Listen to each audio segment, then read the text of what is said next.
जरा सोचिए, वो नेपाल जिसे हम शांति और बुद्ध की धरती मानते हैं, वहाँ की संसद अचानक जल उठती है। प्रधानमंत्री भागकर हेलीकॉप्टर से बचाए जाते हैं और सड़कों पर बेकाबू भीड़ नेताओं के घरों को आग के हवाले कर देती है। कभी संसद, कभी राष्ट्रपति भवन, यहाँ तक कि पूर्व प्रधानमंत्रियों को भी नहीं छोड़ा गया। सवाल ये है, ये गुस्सा था या कोई साजिश?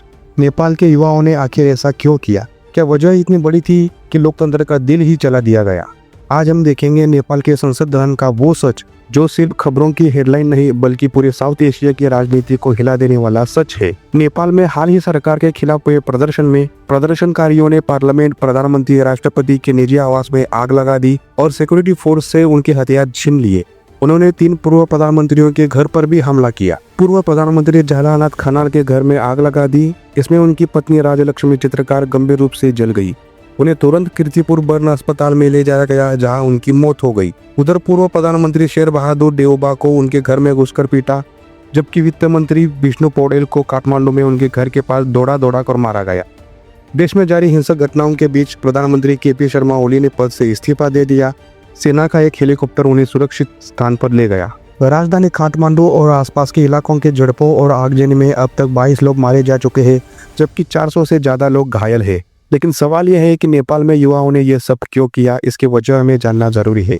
नेपाल सरकार ने फेसबुक, इंस्टाग्राम, व्हाट्सएप बैन किया। इससे युवाओं की कमाई पर असर पड़ा, ये तत्कालीन वजह बनी।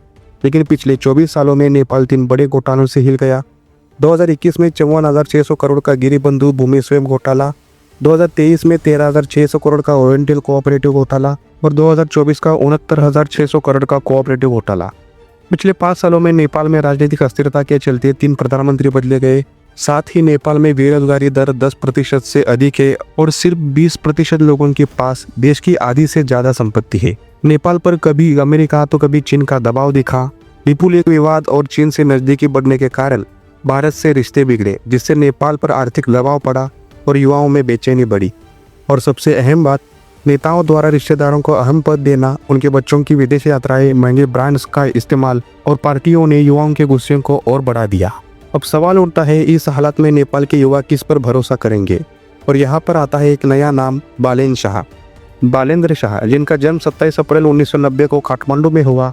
वो पेशे से स्ट्रक्चरल इंजीनियर है और उन्होंने भारत से मास्टर्स की पढ़ाई की है। 2022 में उन्होंने स्वतंत्र उम्मीदवार के तौर पर चुनाव लड़ा और काठमांडू के मेयर बने। उनकी लोकप्रियता इतनी बढ़ी कि 2023 में टाइम्स मैगजीन ने उन्हें विश्व के 100 शख्सियतों की सूची में जगह दी। हालांकि वे विवादों से भी जुड़े रहे, जैसे आदि पुरुष फिल्म के डायलॉग के लेकर नाराजगी जताते हुए उन्होंने काठमांडू में इस फिल्म को रिलीज न करने देने का ऐलान किया था। अब यहीं पर बड़ा सवाल उठता है, क्या नेपाल का ये गुस्सा और भरोसा सिर्फ बालेन्द्र शाह तक सीमित रहेगा या दक्षिण एशिया में फैल रही अस्थिरता की कड़ी का हिस्सा है? क्योंकि पिछले 5 सालों में भारत के 3 पड़ोसी देशों में तख्तापलट और बड़े राजनीतिक बदलाव देखने को मिले हैं। सबसे पहले नजर डालते हैं श्रीलंका पर। श्रीलंका में 2022 में आर्थिक संकट के कारण बड़े पैमाने पर विरोध प्रदर्शन हुए, जिसके चलते मार्च से शुरू हुआ आंदोलन जुलाई तक सरकार गिराने पर मजबूर कर गया और राष्ट्रपति गोटाबया राजपक्षे को इस्तीफा देना पड़ा। इसके बाद 22 सितंबर 2024 को अनुरा कुमारा दिसानायके के राष्ट्रपति चुने गए और 2025 तक देश में कुछ आर्थिक स्थिरता लौटाई। इसके बाद बांग्लादेश की कहानी सामने आती है। बांग्लादेश में 2024 में सरकारी नौकरियों में कोटा सिस्टम के खिलाफ छात्रों का आंदोलन शुरू हुआ, जो धीरे धीरे पूरे देश में हिंसक प्रदर्शनों में बदल गया और अंततः प्रधानमंत्री शेख हसीना को 5 अगस्त 2024 को इस्तीफा देना पड़ा।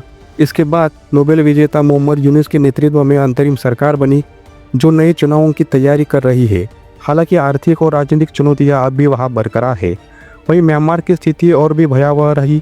म्यांमार में 1 फरवरी 2021 को सैन्य तख्तापलट हुआ, जिसके खिलाफ बड़े पैमाने पर शांतिपूर्ण प्रदर्शन हुए, लेकिन धीरे धीरे ये हिंसक होकर गृह युद्ध में बदल गए।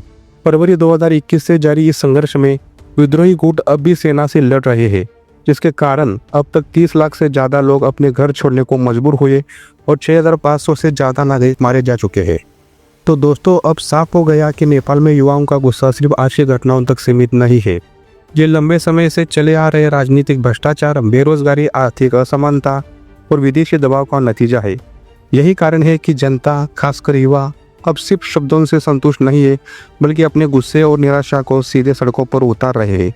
बालेन्द्र शाह जैसे नेताओं की लोकप्रियता इस बात का प्रतीक है कि लोग अब पारंपरिक पार्टियों और भ्रष्ट व्यवस्था पर भरोसा खो चुके हैं और बदलाव की उम्मीद नई पीढ़ी से कर रहे हैं। दक्षिण एशिया के अन्य देशों की हालिया घटनाओं को देखकर लगता है कि ये सिर्फ नेपाल की समस्या नहीं बल्कि पूरे क्षेत्र में राजनीतिक अस्थिरता और युवा असंतोष का संकेत है। अगर आप जानना चाहते हैं कि दक्षिण एशिया में ये अस्थिरता कहाँ तक जाएगी तो लाइक सब्सक्राइब जरूर करें और कमेंट करें और बेल आइकन दबाना मत भूलिए। जय हिंद।